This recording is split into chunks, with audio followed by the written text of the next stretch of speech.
Among those top lists that we're seeing come out, quarterback position, front and center, Spencer Rattler ranking all over the place. I saw him at, number 8, for example. I don't know who produced that. I've got my own rankings. You can check those out. I'm sure you do as well. So Spencer Rattler is one of the reasons why South Carolina fans have hope today for 2022. Your thoughts about Spencer Rattler's season and what he's going to have to accomplish for South Carolina to take steps forward?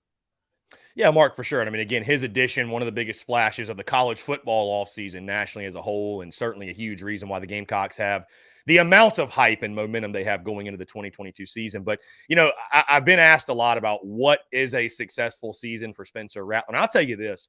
I think one of the, excuse me, Mark, I think one of the best things that could have happened to Spencer Rattler is being humbled a year ago at Oklahoma. He lost his job and people question. I think the wrong thing to do is question his ability, right? The guy has all the ability in the world. There's a reason he was the favorite at this time last year. It's crazy. That's why I tell people, don't overreact or freak out to one thing or another happening, because so much in this game can happen so quickly. And especially now with transfer portal and an IL, you just never know what's going to happen, who's going to be playing where, et cetera. But this time last year, Spencer Rattler is the favorite to win the Heisman Trophy. He is thought of as the number 1 draft pick in the NFL draft that upcoming year, most likely. And he gets benched halfway through the season. But the kid's got all the ability in the world. But I've been asked a lot, Mark, what will deem a successful season for him? A lot of people want to put a win total on it. A lot of folks want to say, well, he's got to throw this many touchdowns or he's got to throw for this many yards.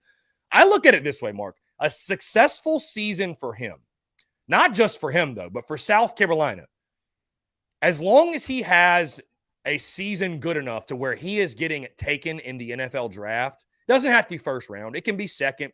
It can be third, what have you. If that happens, it's a successful year. And let me tell you why. South Carolina has not had a quarterback, Mark, taken in the NFL draft since 1989. So almost more importantly than getting wins out of Spencer Rattler is changing the narrative around the quarterback position. Because it's a quarterback-driven game. You don't have a quarterback, you don't have a chance. And Shane Beamer understands that, hence why he went and got Spencer Rattler in the first place. So if he can have a productive season, because fans have asked, is there any way he comes back for a second year?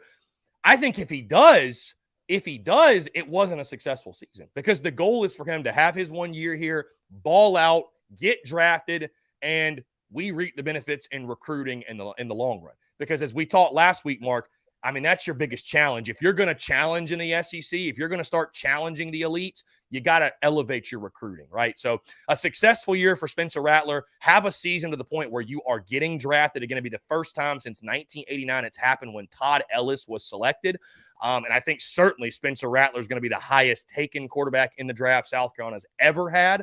If he can do that, it starts to, and I think it changes the narrative around that position for South Carolina. It gives Shane Beamer and this staff the opportunity and really the grounds to go out and seek top 5-star talent and seek top talent at that position. Because you look at the quarterback position at South Carolina, the last guy I can really recall this being the case with is Steven Garcia, where you recruit a guy like an Arch Manning or a Trevor Lawrence, where like they are the chosen one.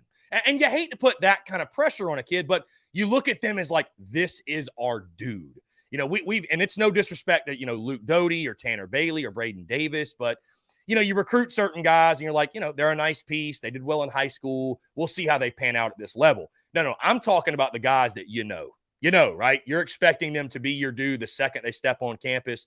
South Carolina hasn't had that in a long time. Maybe this helps transform the narrative around that position. Spencer Rattler has that good year, shows other quarterbacks, hey, you can come here, compete at a high level, and go to the next level at the quarterback position. So for me, that's what will deem a successful season. The touchdowns will come, the passing yards will come, and in turn, the wins will come, and thus he will get drafted. And again, I think that helps South Carolina football immensely in the future.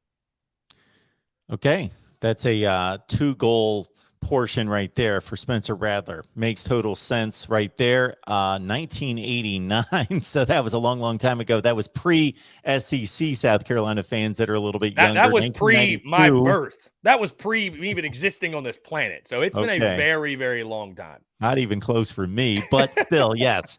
Pre SEC, South Carolina just an independent at that point, 3 years away from the SEC. And also, anytime you've got a list in the SEC and Vandy's ahead of you, that's not necessarily a good thing. And of course, they've had a quarterback drafted. Jay Cutler comes to mind in 2006 or 7.